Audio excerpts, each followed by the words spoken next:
So one thing we don't want to do is wrap an injury to a forearm circumferentially. Like obviously if the bleeding stopped or is not arterial, if we need to throw a tourniquet on, we will. But if we're just wrapping this up to stop bleeding, this does not pull, so it doesn't allow for any expansion.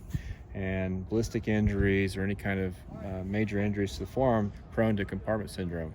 So instead of wrapping it circumferentially, we should probably use some saline gauze. So you can take a flush. Everybody should have a bunch of these.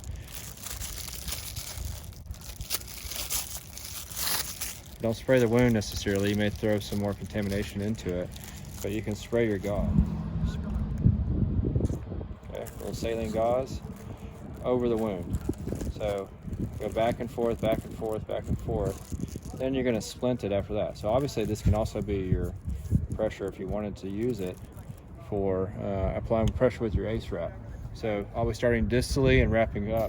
This does expand. It's easier to expand. So obviously I need somebody to help me hold that. If you want to hold it for me. Take it and wrap from distal aspect up. So I don't care about what it looks like. I care about it serving its purpose, so it doesn't need to look all snazzy. You can go back and wrap with a second ace, but you can crank down a little bit more if you need to hold that pressure.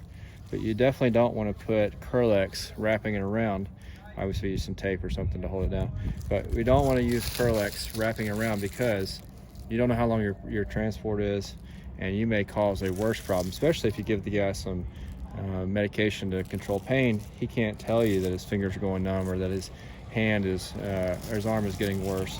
So you may kill an entire limb potentially, not even knowing it, if you medicate the guy. Some saline gauze over there. Studies show, I think it's only 4% infection rate for an open fracture if you put saline gauze over the wound and cover it immediately, as opposed to leaving it exposed for a few hours. It goes up to about 20%, I believe. So that's the important thing for an open fracture, is cover it with some gauze and wrap it up.